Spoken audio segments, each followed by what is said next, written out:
미국 플로리다. 보기만 해도 속이 뻥 뚫리는 아름다운 바다가 펼쳐지고 월트 디즈니의 디즈니월드, 마이애미 해변과 같은 다양한 관광 명소와 해변이 있어서 매년 수많은 여행자들이 방문하는 이곳. 그 중에서도 플로리다주 북동부에 위치한 세인트 어거스틴이라는 도시는 미국의 초기 역사와 유럽의 신대륙 정착에 아주 중요한 역할을 한 도시이며 많은 문화유산과 역사적 건축물들로 인해 미국의 40대 대통령 로널드 레이건에 의해 역사적 명소로 지정되기도 하였는데, 그렇게 많은 역사적 건축물 중에 이곳 세인트 어거스틴의 등대, 이곳에 올라가면 시내와 요새 그리고 대서양을 모두 한눈에 볼 수 있어 세상의 끝에 서 있는 기분을 느낀다고 한다. 하지만 사람들은 이곳에 방문하기를 꺼린다고 한다. 과연 어떤 이유 때문에 그런 것일까? 이유는 바로 이곳의 두 존재들 때문이라고. 주민들은 소녀들의 웃음소리가 들리고 오래전 죽은 등대지기가 등대 주변을 배회한다고 증언하고 있는데, 먼저 소녀들의 웃음소리의 정체는 바로 메리 그리고 엘리자이다. 두 소녀에게는 무슨 일들이 있었던 것일까? 때는 1873년 7월 10일, 당시 등대 주변 건설 현장의 노동자의 딸이었던 두 소녀는 막내 캐리를 놔두고 높은 해안선의 등대에서 아래 바다까지 연결된 건설 현장 자재 보급 카트를 타고 놀다가 해안선 끝에 바다로 빠지는 사고가 일어났고, 그들을 구했을 때는 이미 세상을 떠나 있었다고 한다. 들리는 소문에 따르면 사건이 일어난 이후 등대에서 알 수 없는 두 소녀의 웃음소리가 들리기 시작했고, 한밤중 등대 계단을 오르는 발소리들과 함께 벨벳 드레스를 입은 소녀들이 사람들 앞에 나타나기도 하며 많은 사람들이 그녀들을 보았다는 증언과 등대 주변에서는 알 수 없는 어린아이들의 웃음소리가 들려온다고 하는데, 괴소문은 이것뿐만이 아니다. 1859년 12월, 당시 등대직이었던 60세 조셉 앤드류는 등대탑 외부를 페인트 칠하던 중 갑작스러운 사고로 인해 추락하여 사망하게 되었는데, 사건이 일어난 이후 새로운 등대지기가 배치되었음에도 그는 자신이 아직 여전히 일을 한다고 느꼈던 것일까? 밤마다 등불을 점검하고 있는 그의 유령이 아직도 나타난다는 소문으로 인해 주민들은 아직까지도 이곳을 유령등대라 부르고 있다고 한다. 이처럼 미국에서 유령에 대한 괴담과 소문으로 유명한 곳이 또 있다고. 이곳은 루지애나 뉴올리언스 지역의 맨창늪은 세계 13대 마경으로도 손꼽히는 곳이라고 하는데, 이 늪은 사이프러스 나무들로 빽빽하게 우거진 숲의 분위기가 한낮임에도 불구하고 무서운 분위기를 자아내며 물에서는 사람도 잡아먹는 큰 크기의 악어떼가 가득하다고 하는데, 그리고 이곳에서는 가끔 정체불명의 시신들도 물 위로 떠오르는 등 해마다 사건 사고가 끊이지 않고 있다고.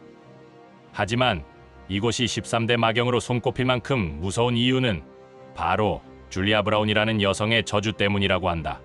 이곳은 그녀의 허락 없이는 절대 들어갈 수 없다고 하는데, 그녀는 19세기 말부터 20세기 초반에 이 지역에서 살았던 여성이었고, 심지어 그녀는 죽은 이도 주술을 이용해 초자연적인 힘으로 일어나게 한다는 부두술사였는데, 떠도는 소문에 따르면 그녀는 부두술을 이용한 마을의 치료사였으며 아픈 사람들을 도와주던 마음 따뜻한 여성이었다고 한다. 하지만 부두술을 두려워했던 사람들에 의해 핍박받고 외면당했으며, 그녀가 세상을 떠나기 전에는 배은망덕한 주민들의 배신감에 마을에 저주를 내렸다고 하는데, 실제로 그녀가 세상을 떠난 이후 허리케인이 불어닥쳐 마을의 모든 곳을 파괴하며 마을에 살던 수십 명의 사람들이 모두 허리케인에 쓸려 세상을 떠났다고 한다. 그 이후 맨창늪에서는 유령과 허리케인에 죽어간 원혼들을 보았다는 이야기와 흑인 여성이 섬뜩하고 이상한 노래를 부르고 혼자서 흥얼거리는 불길한 소리가 들린다는 소문을 찾아 오늘도 이곳을 찾는 강심장들의 발길이 이어지고 있다고. 이 강심장들이 귀신들을 찾으러 떠나는 유명한 장소가 여기 또 있다고 하는데, 바로 영국 웨일스에 위치한 일명 유령여관. 이곳은 술집 겸 여관으로 운영된 아주 오래된 펍인데, 과거 중세시대에는 이곳이 법정으로 쓰여졌다고 한다.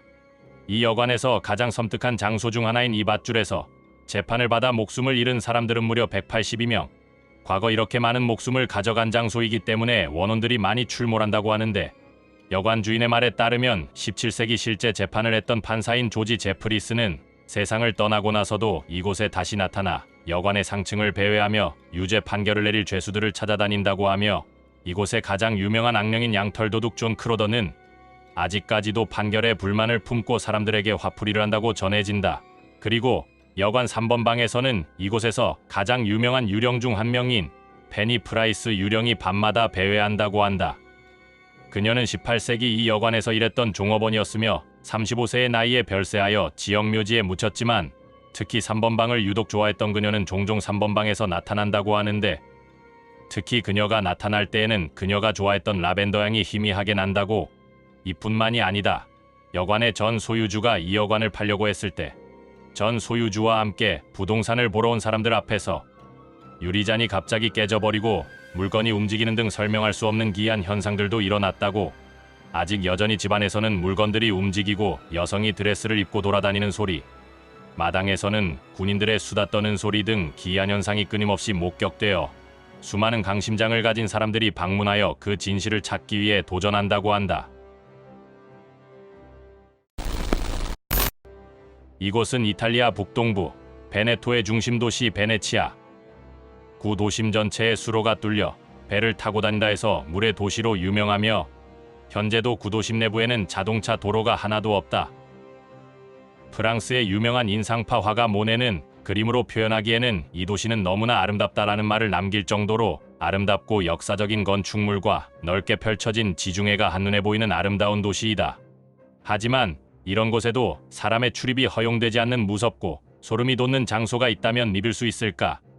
그곳은 바로 베네치아에서 불과 5km 떨어진 죽음의 섬이라고 불리는 포베글리아 섬. 이 섬은 여의도의 35분의 1 정도의 크기로 굉장히 작고 아직도 정부에서 일반인 출입을 제한할 정도로 출입을 할 수 없는 저주받은 섬이다. 이곳의 또 다른 이름은 역병의 섬. 1347년 유럽을 공포에 몰아넣은 흑사병으로 인해 이곳 베네치아 역시 이 흑사병으로 죽은 시체 냄새로 악취가 진동했다. 이에 정부는 16만 명 이상 흑사병으로 죽은 시체와 환자들을 분리하고 시체와 병으로 의심되는 환자를 산채로 매장하거나 태우기로 하였는데 바로 그곳이 포베글리아 섬. 이곳의 흙의 절반은 유골가루다라는 말이 있을 정도로 수많은 사망자가 묻혔다고 한다. 이런 역사적 사실 때문에 이곳에서 귀신을 보았다는 베네치아 주민들의 수많은 괴담이 생겨났고 그 괴담은 쉽게 사그라들지 않았다. 그렇게 이곳은 귀신의 섬이라고 불리우며 당시 사람들은 접근조차 하지 않으려 했고 섬은 버려졌다고 한다.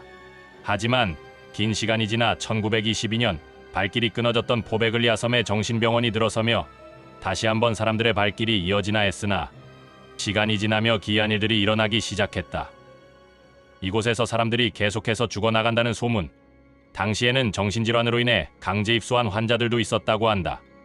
그때 정신병원의 병원장이었던 닥터 파울로는 뇌수술 전문의였다고 하는데 그는 암암리의 정신병을 고친다는 이유로 환자에게 전기 충격, 뇌절제술 등의 수술을 마취 없이 드릴과 망치 송곳 등으로 생체 실험과 같은 시술들을 진행했다 하며 결국엔 환자들이 수술 도중 사망을 하거나 살아남아도 후유증으로 사망하였고 또다시 포베글리아 섬에서는 수많은 희생자들이 나오게 되었다.